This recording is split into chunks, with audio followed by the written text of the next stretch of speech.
Hello everyone.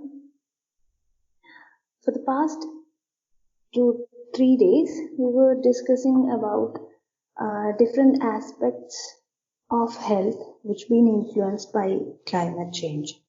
So first day we were having an introduction, and second day we were talking about the infectious disease and its effect, which is being affected by climate change. And the third session, been taken yesterday, was about climate change and the effect on allergic diseases. So today we'll be talking about climate change and how it is having the exacerbation of spread of disease. Myself, Dr. Dahy Sulaiman, along with me, joining Dr. Indu K. Gobi, we both are public health professionals. So let's see what we have here. So this is a picture.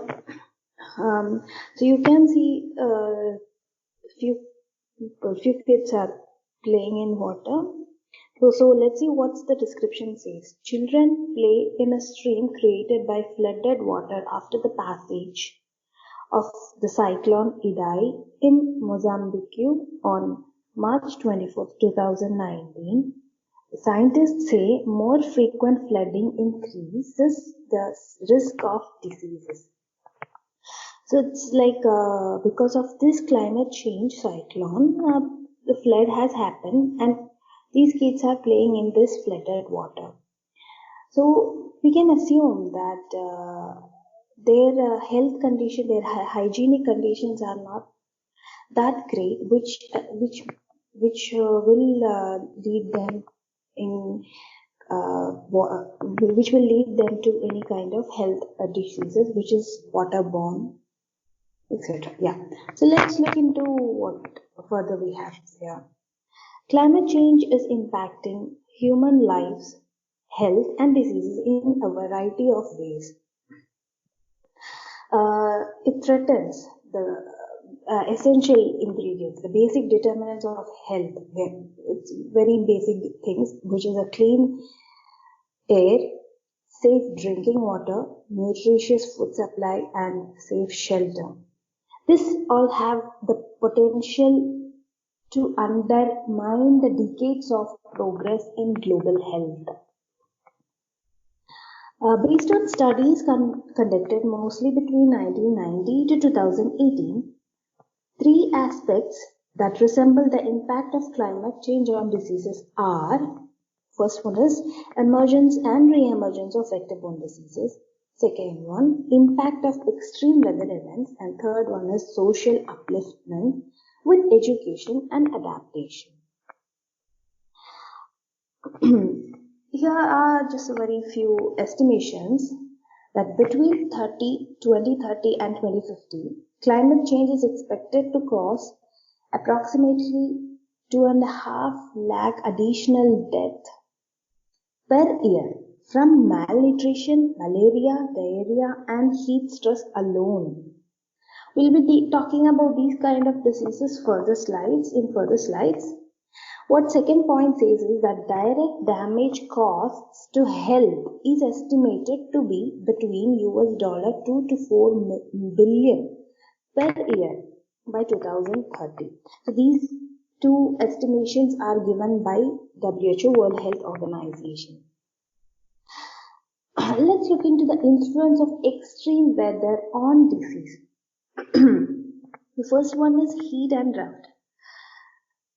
Heat and drought create dry conditions. This will be providing fuel for forest fires that end up in fragmenting forest and driving wildlife closer to humans. So when this heat increases, obviously the forest fire happens, and then the animals will be displaced. So the higher chance of getting closer, interact with the humans are here high. Chances are high. And drought and flood affect crop yield, sometimes resulting in malnutrition, which makes people more vulnerable to disease while forcing them to find other food sources. So when the malnutrition, or if we have a lack of food supply, we will try to find out different other alternative methods. So the people who stays close to the forest, they try to get wild animals and they try to eat that. So definitely there is a higher chance of zoonotic diseases, or diseases which can be spread from animals because of some kind of viruses or bacteria are high. And in flood, it can provide breeding grounds for insects and cause water contamination, leading to the spread of diarrheal diseases like cholera. We were talking about how flood will affect human health. So, certain diseases like cholera is one of the examples we just mentioned here. Let's specifically look into the influence of extreme heat. Extreme heat, air temperature contribute directly to death from cardiovascular and respiratory diseases, particularly among elderly people. The major one another fact is that cardiovascular disease is the number one deadly disease in this century, which according to the WHO. And we have the high temperature also raise the level of ozone and other pollutants in the air that exacerbate cardiovascular and respiratory diseases.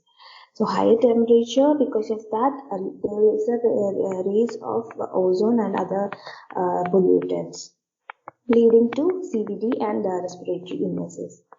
And pollen and other aerial allergen levels are also higher in extreme heat. We already talked about pollens in yesterday's class in allergic disease. So this will trigger asthma, which affect around 300 million people. So that's a huge number of people.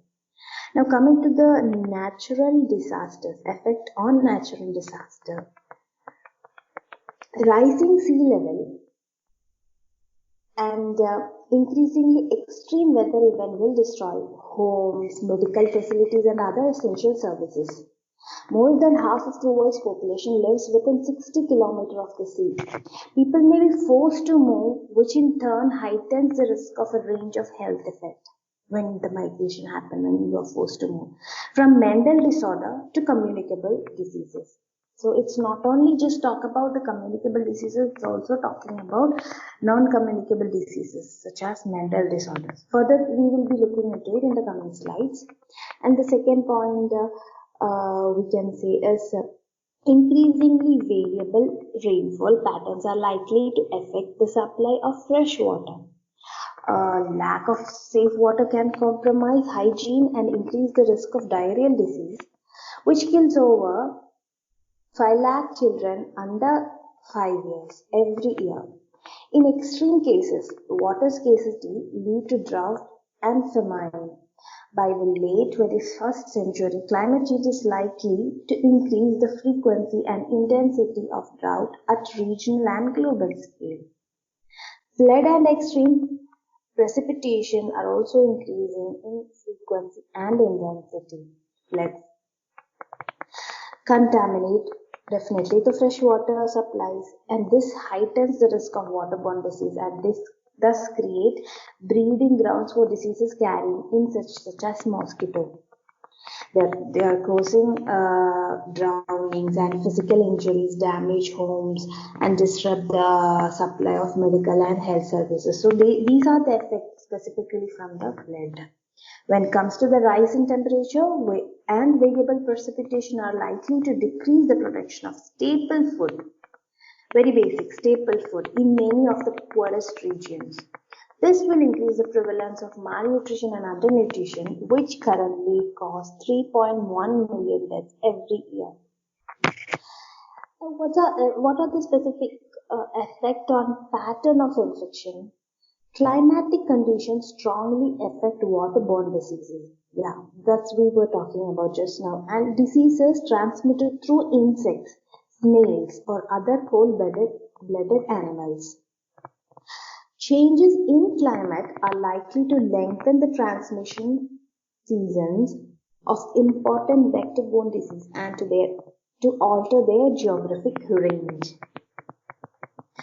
Let's specifically look into very few examples which are very common now these days. So let's talk about malaria here. A number of diseases are well known to be climate sensitivities. In that one is malaria or dengue. They are expected to worsen as climate change results in higher temperature and more extreme weather events. Malaria have already killed more than 6 lakh people in 2012 alone. As temperature warms, the Plasmodium parasite in the mosquito that causes malaria produces faster and the vector.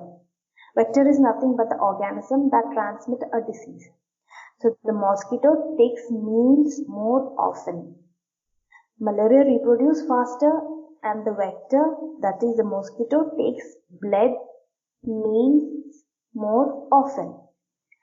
Rain and humidity also provide favorable conditions for young mosquitoes to develop and adult mosquitoes to survive. So according to the Intergovernmental Panel on Climate Change, IPCC, Intergovernmental Panel on Climate Change will be associated with longer transmission seasons for malaria in some regions of Africa and an extension of the disease's geographic range. So that's about malaria.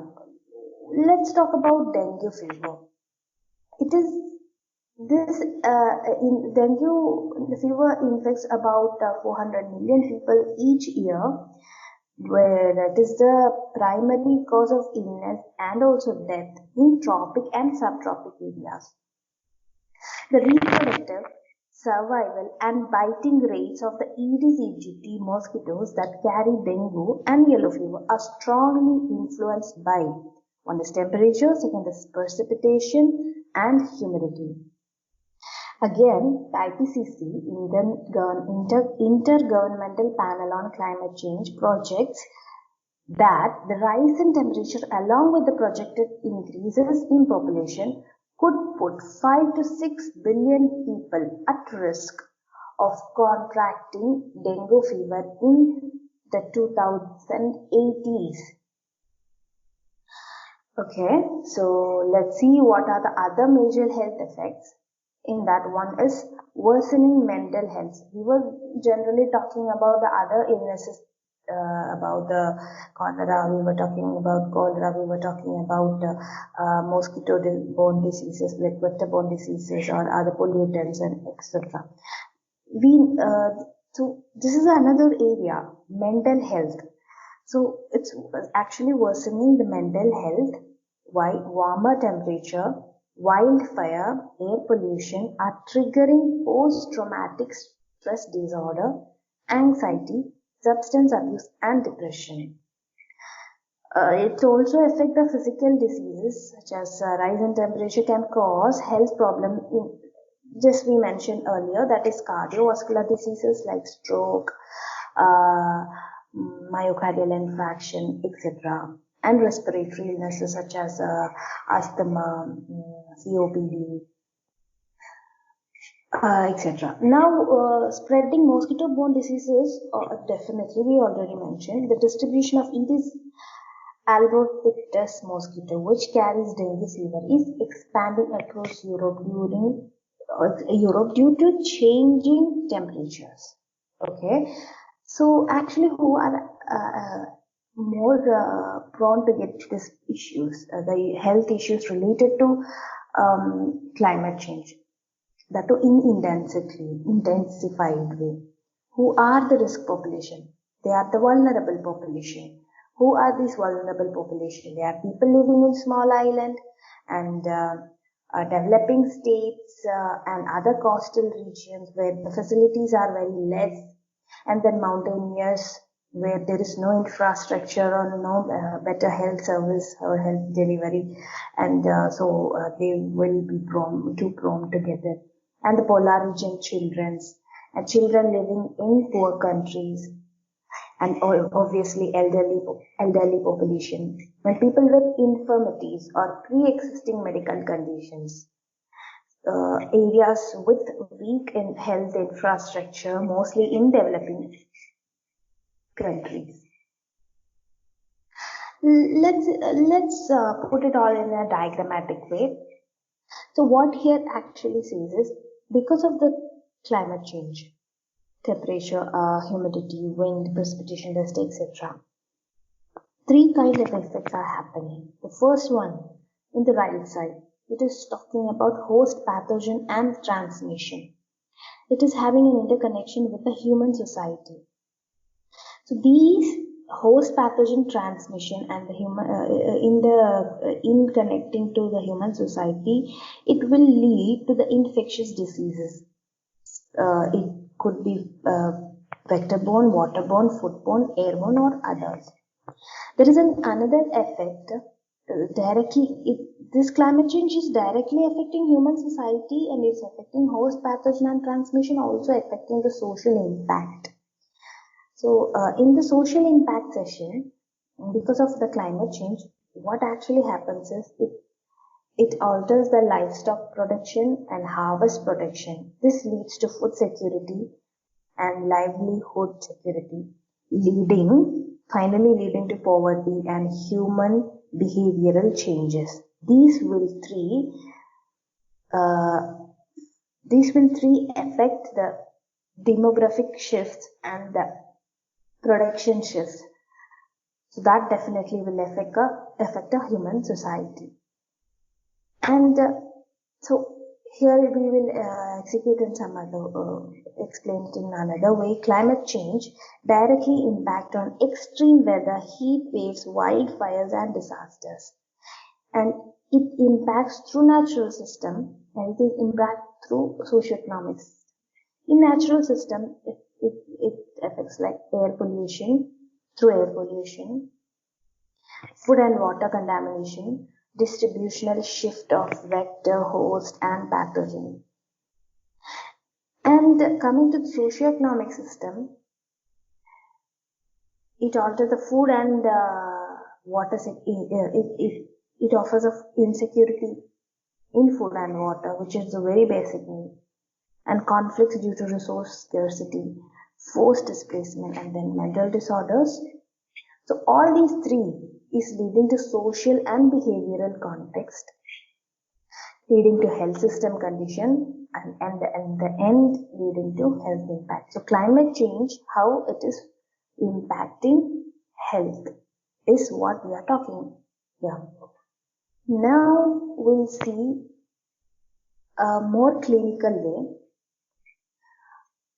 So what happens when a climate change happens, which kind of diseases we'll be getting in specific way.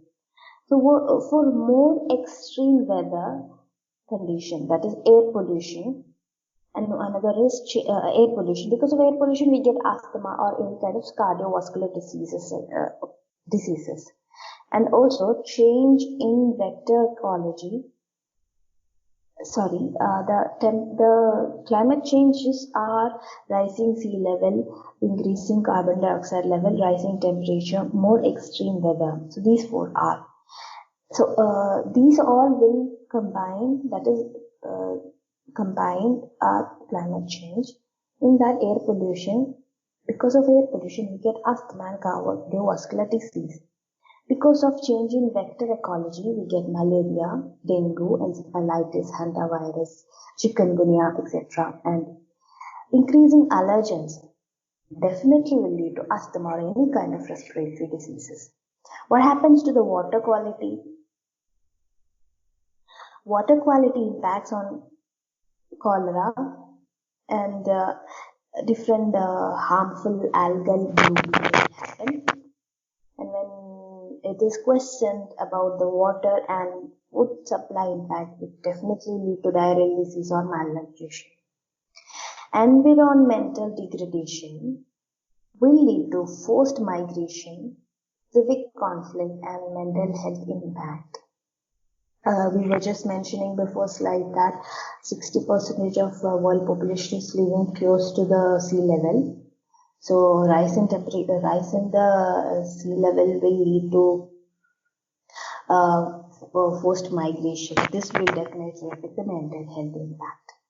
And extreme heat will lead to the heat-related illnesses and death definitely, and cardiovascular failure because of the restricted blood circulation, or it could be anything.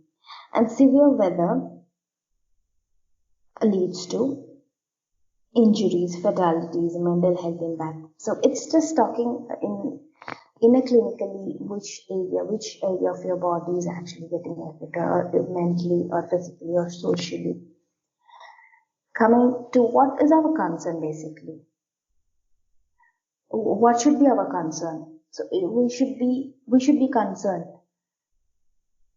about the fossil fuel combustion. So we should actually reduce fossil fuel combustion and promote healthier or more sustainable diet. That's a very basic need for every human being.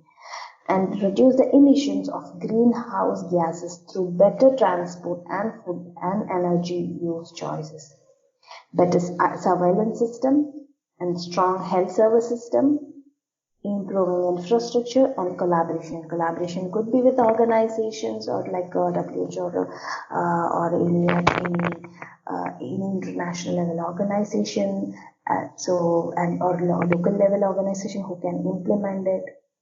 All the bureaucrats or governmental, so national, international, and local level collaborations are also must to tackle this issue in a wholesome way. And that's the presentation for the day. Thank you. We'll have the next final session tomorrow.